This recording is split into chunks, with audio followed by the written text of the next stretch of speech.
यदि आप गांव के रहने वाले हैं या फिर अगर आप शहर से कभी गांव गए होंगे अपनी लाइफ में, तो आपने एक चीज़ महसूस किया होगा कि अगर आप सुबह किसी व्यक्ति से मिलिए और आप दिन भर अगर उस व्यक्ति से नहीं मिले हैं, नहीं बातचीत हुई है, तो शाम को वो व्यक्ति आपके पास खुद ही पहुंच जाएगा या आपसे या आपके घर पर पहुंच जाएगा और आपका हालचाल जानने की कोशिश करेगा। ये जो चीज़ें होती है ये एक लगाव को दिखाती हैं कि लोग एक दूसरे से कितना जुड़े हैं, एक दूसरे के बारे में कितनी फ़िक्र करते हैं। जबकि अगर आप यही चीज़ शहर में खोजने जाइएगा तो शहर में ठीक इसका उल्टा होता है।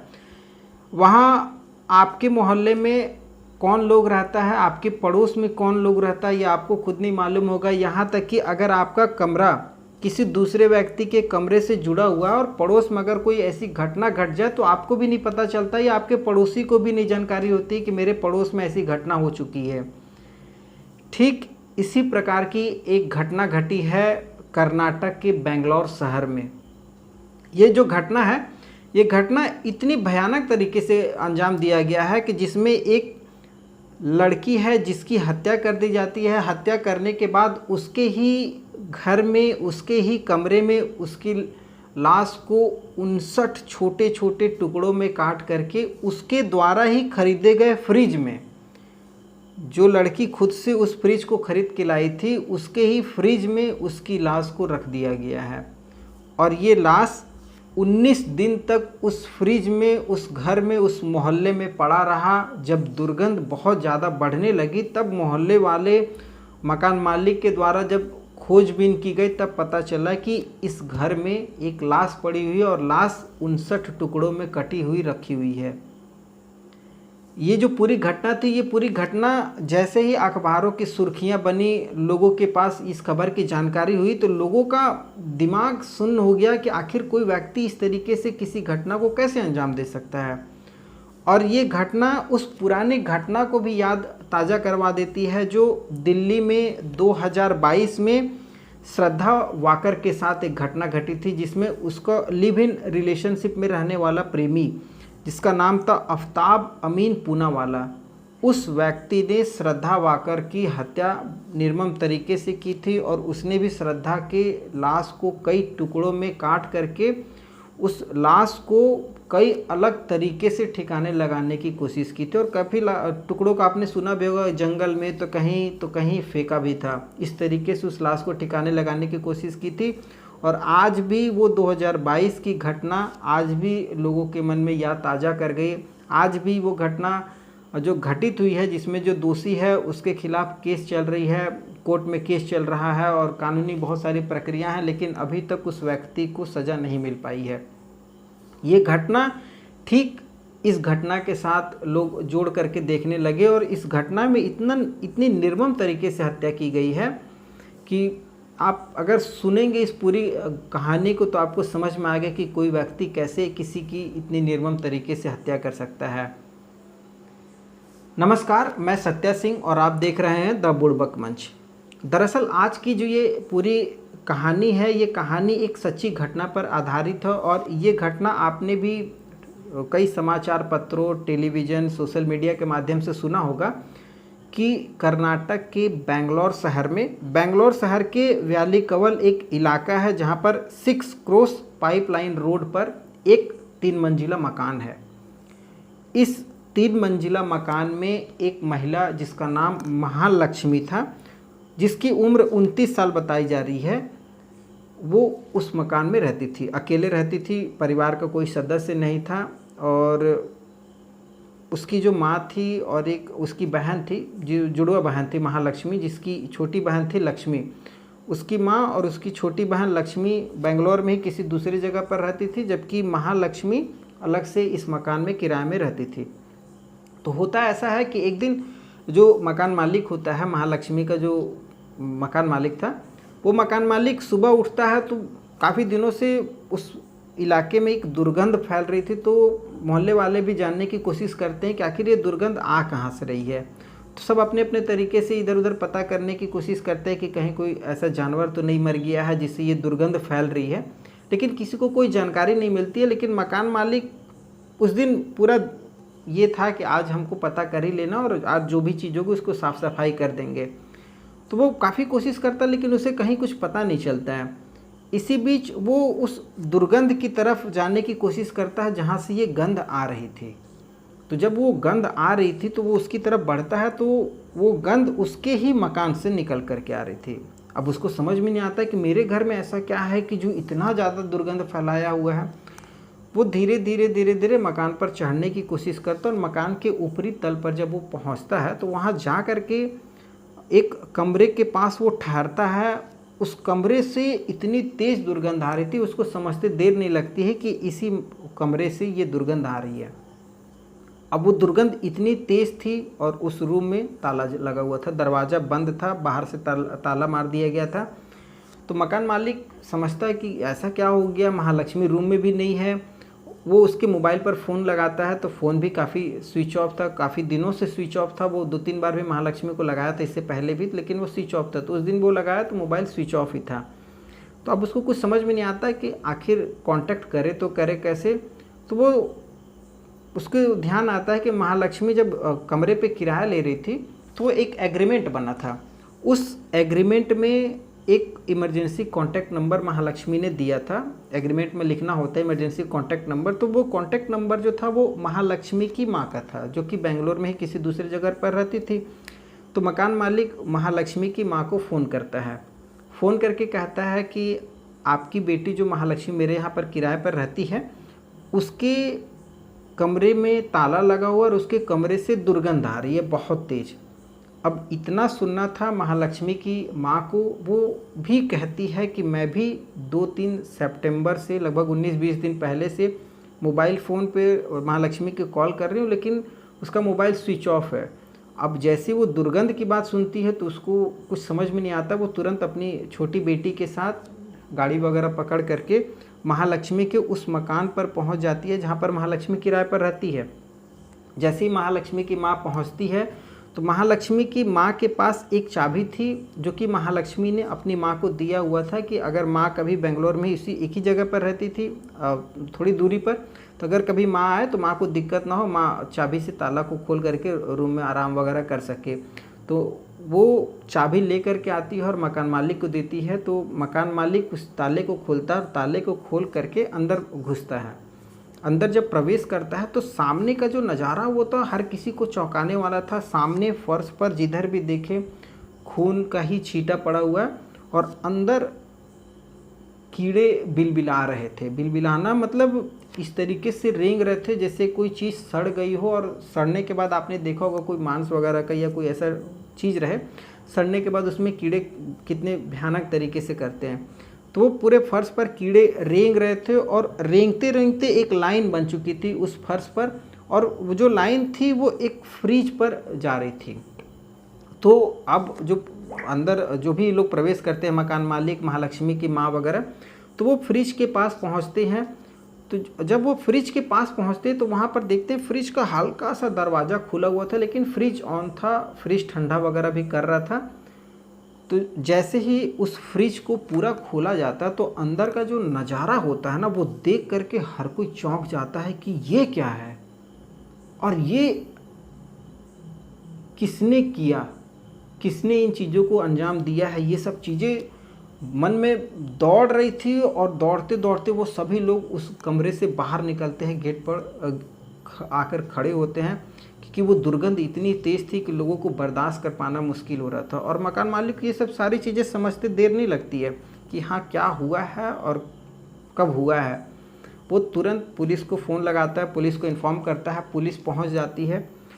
पुलिस के लिए भी ये चीज़ मुश्किल था कि उस कमरे में प्रवेश करे, घुस सके, अंदर जा सके, जांच पड़ताल कर सके। पुलिस मास्क बहुत सारा मंगवाती है, 2-3 मास्क, कपड़े का लेयर, बांध वगैरह करके परिवार के साथ अंदर घुसती है।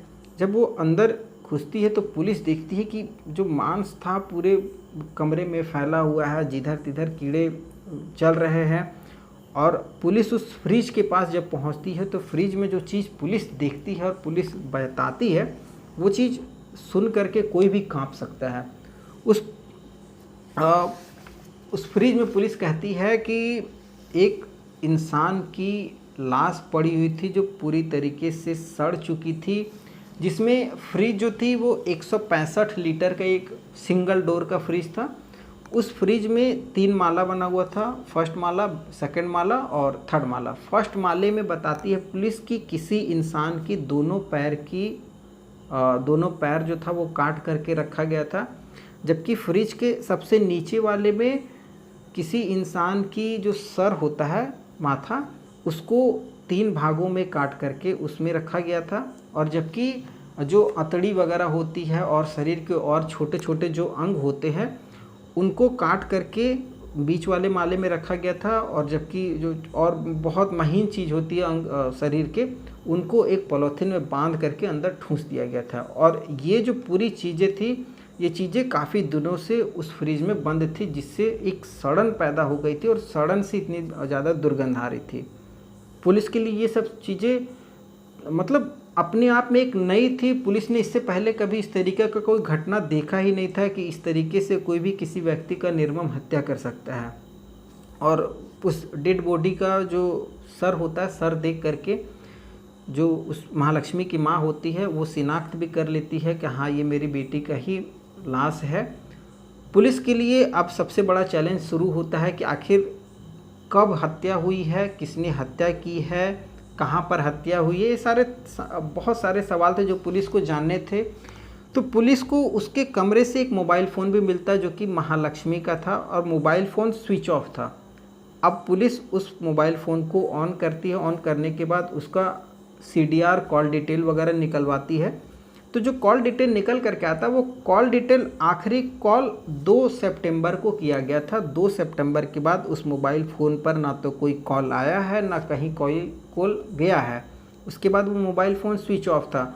और ये चीज़ उसकी माँ भी कहती है कि आखिरी बातचीत 2-3 सितंबर को ही महालक्ष्मी से हुई थी। तो अब पुलिस इन चीज़ों के बनिस्बत कहती है कि हो सकता है कि महालक्ष्मी की जो हत्या है वो 2 सितंबर को ही की गई है। और ये 19 दिन पहले, मतलब 21 तारीख, आज जिस दिन घटना उजागर हुई है उस दिन 21 तारीख का दिन था, 21 सितंबर, और ये घटना 2 सितंबर को घटित हुई है। 19 दिन से ये लाश इस फ्रिज में पड़ी हुई थी। अब पुलिस को और भी चीज़ें पता करनी थी कि आखिर ये महालक्ष्मी है कौन, कहाँ की रहने वाली है, इसके परिवार में और भी कितने लोग हैं। ये सब सारी चीज़ें पुलिस को जानना था भाई, तहकीकात करनी है। तो पुलिस उस महालक्ष्मी की माँ से जांच पड़ताल करने की कोशिश करती है। तो पता लगता है कि ये जो परिवार है, ये परिवार शुरू से नेपाल में रहता था, और नेपाल में रहने के बाद ये परिवार 2019 में इंडिया आया था। इंडिया आने का जो सबसे बड़ा मकसद था वो था महालक्ष्मी की शादी। महालक्ष्मी की शादी नेपाल के ही एक हेमंत दास नाम के एक व्यक्ति से होता है। और जो महालक्ष्मी की छोटी बहन थी, जो महालक्ष्मी जुड़वा बहन थी, तो महालक्ष्मी की जो छोटी बहन लक्ष्मी थी वो किसी मुस्लिम व्यक्ति से शादी कर ली थी। और महालक्ष्मी की शादी हेमंत दास से होती है। हेमंत दास और महालक्ष्मी की जब शादी होती तो दोनों के सामने अपने जीवन को जीने के लिए रोज़गार और पैसों की ज़रूरत थी। तो अब नेपाल में उतना संसाधन नहीं था, तो ये लोग इंडिया शिफ्ट होते हैं। वहाँ से इंडिया चले आते हैं 2019 में, और इंडिया में आकर के ये बेंगलोर सिटी में चले जाते हैं और वहाँ पर काम वगैरह की तलाश शुरू करते हैं। तो जो हेमंत दास था, हेमंत दास को एक नौकरी मिल जाती है। वो नौकरी एक मोबाइल शॉप में मिलती है जहाँ पर एसेसरीज़ मोबाइल का बेचा जाता था। उस मोबाइल शॉप में ये काम करने लगता है। जबकि जो महालक्ष्मी थी, महालक्ष्मी को एक बड़ा सा मॉल है बेंगलोर में, उस मॉल में ब्यूटिशियन का, मतलब आप समझ सकते हैं मेकअप वगैरह से रिलेटेड, उसमें ये TL के पद पर ज्वाइनिंग करती है और अच्छी खासी सैलरी भी थी। और उसके बाद दोनों की लाइफ एक सेटल्ड हो जाती है, दोनों की लाइफ मस्त चल रही होती है, कोई दिक्कत नहीं था लाइफ में। अचानक एक लड़की भी जन्म लेती है। दोनों का अचानक नहीं कह सकते, मतलब दोनों की रजामंदी थी। एक लड़की भी होती है दोनों के बीच, और लड़की धीरे धीरे बड़ी होने लगती है, 1 साल की लगभग हो जाती है। तो अचानक 2023 में एक ऐसी घटना घटती है जो महालक्ष्मी और हेमंत दास पति पत्नी के बीच एक दरार उत्पन्न करती है। दरार की जो वजह थी वो वजह बताई जा रही है कि एक व्यक्ति जो कि महालक्ष्मी के जीवन में इंटर करता है, मतलब महालक्ष्मी का लव अफेयर एक अशरफ नाम के हेयर ड्रेसर जो करता था व्यक्ति, अशरफ, उससे होता है। और ये बात हेमंत दास जो महालक्ष्मी का पति था, इसको ये चीज़ पता लग जाती है कि महालक्ष्मी का लव अफेयर अशरफ के साथ चल रहा है। और ये सब सारी चीज़ें होती हैं तो इन चीज़ों को लेकर के दोनों के बीच में दरार होती है और दोनों अलग रहने लग जाते हैं। हेमंत दास 4 साल से अलग ही रह रहा था अपनी पत्नी से, 4 साल नहीं, 2023 में अलग होता तो 1 साल, हाँ 1 साल से अलग ही रह रहा था अपनी पत्नी से। और जो पत्नी थी वो अलग रह रही थी अपने इस मकान में, और जो बेटी थी, इन दोनों की बेटी अपने पिता के साथ हेमंत दास के साथ अलग रहती थी।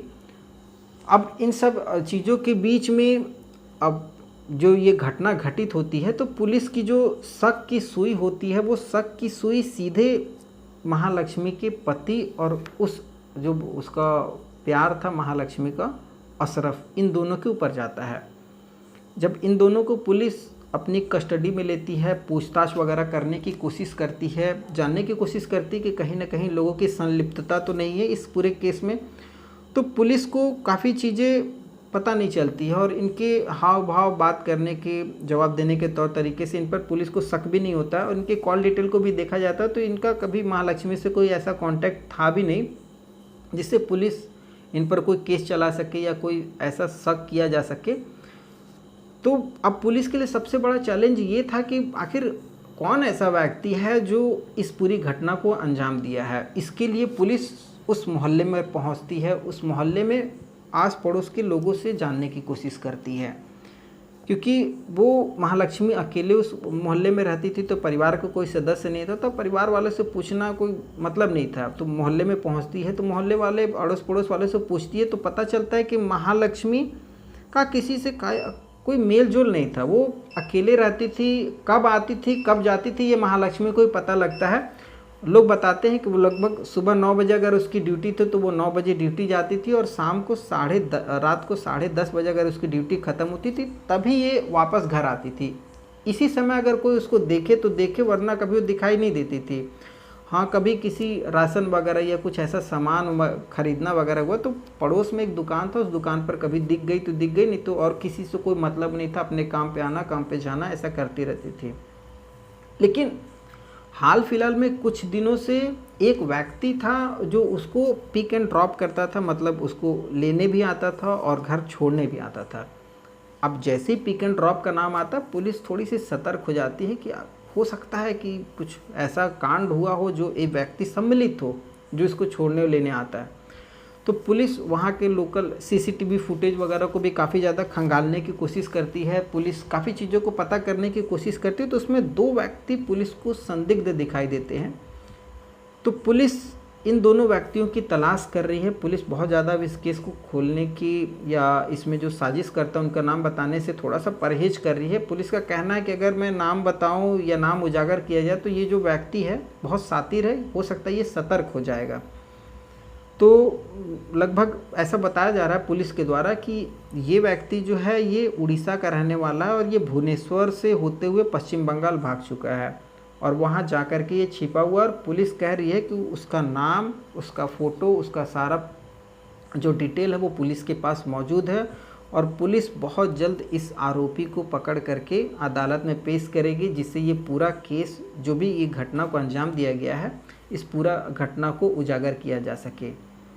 खैर, ये तो पुलिस की जांच की चीज़ें हैं और बहुत सारी चीज़ें हैं जिसका इंतज़ार आपको भी है और हमें भी है। लेकिन इस घटना में कई ऐसी चीज़ें हैं जो काफ़ी ज़्यादा सवाल पैदा करती हैं। सबसे बड़ा सवाल ये है कि महालक्ष्मी जिस मोहल्ले में रहती थी, क्या उस मोहल्ले में किसी व्यक्ति को 19 दिन तक ये खबर नहीं लगी कि महालक्ष्मी नहीं दिखाई दे रही है, तो कभी उससे कांटेक्ट किया जाए या उसको घर पे जाया जाए, या उस मकान मालिक को कभी ये एहसास नहीं हुआ कि उस घर पर, उसके कमरे में जा कर के देखे कि सब ठीक तो है। दूसरी बात, महालक्ष्मी की हत्या की जाती है तो हत्या आप अगर देखेंगे तो 59 छोटे छोटे टुकड़ों में काटा गया है किसी लाश को, और जो फर्श है उसे किसी केमिकल से इस तरीके से साफ़ किया गया है जिस तरीके से मतलब सारे सबूतों को नष्ट किया जा सके। अब पुलिस भी कहती है कि जब हम इंटर कर रहे थे तो वहाँ इतने ज़्यादा कीड़े मकोड़े मतलब रेंग रहे थे, इन सब चीज़ों को हैंडल करने के लिए मेडिकल स्टाफ को बुलाना पड़ा था। पुलिस के बस का ये सब सारी चीज़ें नहीं थी हैंडल कर पाना। तो वो व्यक्ति जब ये हत्या किया होगा तो वो किसी ऐसे औजार का उपयोग किया होगा जिससे ये आसानी से काटा जा सके और काट करके उस फ्रिज में पैक किया जा सके। उसके लिए पूरी तैयारी की गई होगी, इस पूरे घटना को अंजाम दिया गया होगा। तो क्या कोई ऐसा व्यक्ति इस घर में आते जाते नहीं दिखा? ये कोई घटना कुछ घंटों की नहीं है, हो सकता है इसमें 1 दिन 2 दिन लगा होगा इन चीज़ों को करने में। तो कोई ऐसा व्यक्ति किसी को मोहल्ले में नहीं दिखा जो उस घर में प्रवेश कर रहा हो और निकला हो और उसके बारे में किसी को खबर ना हो या किसी सीसीटीवी फुटेज में उसका चेहरा ना आया हो? वो व्यक्ति इतनी आसानी से उस घर में, वो बिल्कुल जल्दबाजी में नहीं था, वो बहुत आराम से इस पूरे घटना को अंजाम दिया है। और ये घटना अपने आप में कई सवाल ऐसे पैदा करती है कि हम किस लाइफ में या किस जगह पर जी रहे हैं जहां हमें अपने पड़ोस में कोई घटना घटित हो रही है उसके बारे में हमें कोई अंदाज़ा नहीं है। इससे लाख गुना अच्छा गाँव की वो ज़िंदगी है जहां पर अगर सुबह ना देखे तो शाम में आपका हालचाल लेने सैकड़ों लोग पहुंच जाते हैं कि कहीं कुछ गड़बड़ तो नहीं हुआ, क्या कुछ गलत तो नहीं हुआ है। खैर, इस कहानी को सुनाने का उद्देश्य किसी की भावनाओं को ठेस पहुंचाना हमारा बिल्कुल भी नहीं है, बस आपको जागरूक करना है, क्योंकि जागरूकता ही बचाव है। अगर ये महालक्ष्मी को कभी ऐसा कोई शक था कि उसके साथ इस तरीके की घटना हो सकती है, तो वो समय रहते अपने परिवार को या अपने नज़दीकी पुलिस स्टेशन में इन चीज़ों को इन्फॉर्म कर सकते थे, जिससे इस पूरी घटना को रोका जा सकता था। ये सब तमाम चीज़ें हैं जो बहुत सारे सवाल पैदा कर रही हैं। खैर, आप क्या समझते हैं इस पूरे घटनाक्रम को लेकर के कमेंट करके बताइएगा ज़रूर।